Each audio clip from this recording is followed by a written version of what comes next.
Salut tout le monde, cette semaine je vous présente le nouveau modèle de caméra de la compagnie Reolink, c'est la Argus 3 Pro. Ce modèle-là est équipé de détection intelligente, complètement sans fil, avec vision nocturne en couleur, avec projecteur intégré et une qualité de 2K.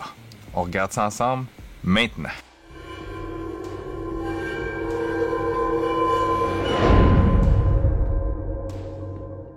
Par le passé, j'ai déjà testé pas mal de leurs caméras. Je pense que je suis rendu à ma 4e caméra de Reolink. C'est pas mal les caméras que j'utilise chez nous. Et ça fait déjà quelques semaines que j'ai reçu le Reolink Argus 3 Pro, qui est leur nouveau modèle avec plein de nouvelles fonctionnalités qu'il n'y avait pas sur les dernières. Et la grosse nouveauté que j'attends depuis longtemps sur ces caméras-là, c'est la détection de mouvements intelligente, donc qui est capable de détecter si c'est une personne, un véhicule. Donc tu peux programmer les alertes en conséquence, puis t'es pas avisé si jamais c'est une voiture, tu veux juste être avisé qu'il y a du mouvement de personne. Ben à ce moment-là, c'est possible avec ce nouveau modèle-là. Et bien sûr, comme tous les autres modèles de cette catégorie-là, être complètement sans fil, qui peut être utilisé aussi avec un panneau solaire. Nouveauté sur celle-ci, un projecteur de nuit qui fait qu'on peut avoir une vision nocturne en couleur, une qualité d'image 2K qui vaut vraiment la peine. Au niveau du déballage, premièrement, j'ai reçu le panneau solaire de Reolink qui fait vraiment la job. Ici, on a un modèle en noir que j'apprécie vraiment. Dans la boîte, c'est assez simple. On a notre panneau ici avec une belle texture, un super beau panneau avec un long fil qui est vraiment long, donc on peut quand même l'accrocher loin de la caméra. Et on a bien sûr la fixation qu'on peut mettre avec les vis. Du côté de la caméra, on a la boîte ici avec toutes les spécifications qui sont indiquées dessus. Les alertes intelligentes avec détection de personnes-véhicules. Donc ça fonctionne sur du réseau 2.4 ou 5 GHz. Vision nocturne en couleur. Batterie rechargeable et étanchéité de IP65. De mon côté, je l'ai pas mal testé dans toutes les conditions. On va voir ça plus tard. Maintenant, à l'intérieur, on retrouve, comme d'habitude, des guides d'installation, mais c'est quand même assez facile à installer. On a une fixation comme ça qui sert à pouvoir le mettre sur une table ou quelque chose. Puis ça tient comme ça. On a également une sangle pour pouvoir l'attacher à un arbre ou à un objet en tant que tel. On fait juste passer la sangle, on l'attache et voilà. On a un câble de chargement si jamais on veut juste l'utiliser à batterie sans panneau solaire. On a la fixation murale avec toutes les petites vis inclus pour le fixer. Et c'est pas mal tout pour le déballage. Si on regarde maintenant la caméra, des caméras de très bonne qualité, c'est vraiment pas fait cheap. On a notre connexion ici pour venir charger ou connecter notre chargeur solaire. Donc ensuite on a la switch on-off en dessous avec le lecteur de carte micro SD. Donc le stockage est interne là-dessus, ce qui est très bien pour moi. Donc, en haut ici on a notre projecteur de LED ici pour la nuit. On a la caméra et le détecteur de mouvement. Regardons maintenant l'utilisation et les performances.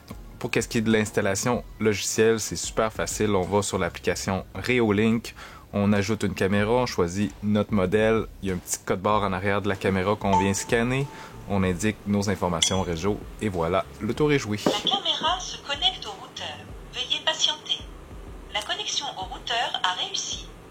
Installation physique, on vient tout simplement juste mettre nos fixations, on vient l'ajuster, on branche notre panneau solaire si c'est le cas. C'est assez simple de ce côté-là aussi.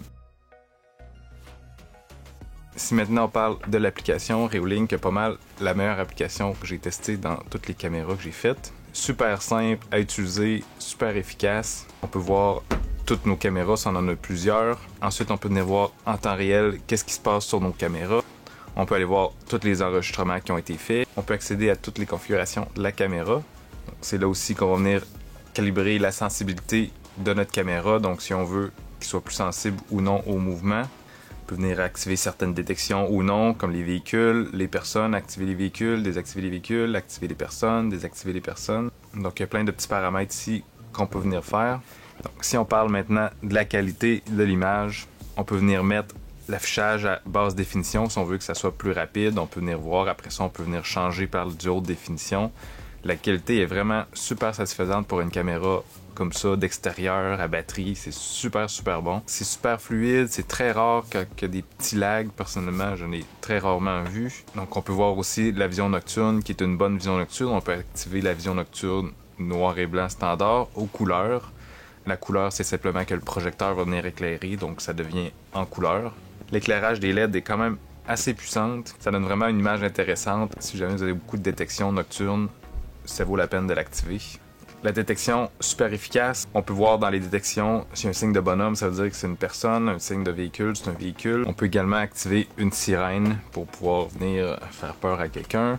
On peut avoir du audio 2 sens, donc ça enregistre l'audio, puis on peut aussi parler à travers la caméra. Étant une caméra d'extérieur, elle est résistante au vent, au sable, à la poussière, à la pluie et même au froid. Personnellement, je l'ai utilisé en hiver. C'est sûr que quand il se met à faire vraiment froid, j'ai l'impression que la recharge est moins efficace. Donc, la batterie va durer moins longtemps. Je pense que c'est arrivé une journée ou deux qu'elle a manqué de batterie à cause qu'il faisait vraiment froid. Sinon, dans n'importe quelle autre situation, même des journées nuageuses, j'ai jamais manqué de batterie. Donc, c'est à considérer si chez vous, il fait des moins 30 couramment. Peut-être que ça ne durera pas toute la journée. Puis, je sais pas à long terme l'effet sur la batterie que ça va avoir. C'est à considérer. Donc en gros, comme d'habitude, je suis super satisfait de ma caméra Reolink. J'ai pas grand chose à dire de négatif là-dessus, à part peut-être quand il ferait vraiment froid. Peut-être que ça va affecter la batterie à long terme. Des journées que je serais pas capable de terminer la journée avec le chargeur solaire.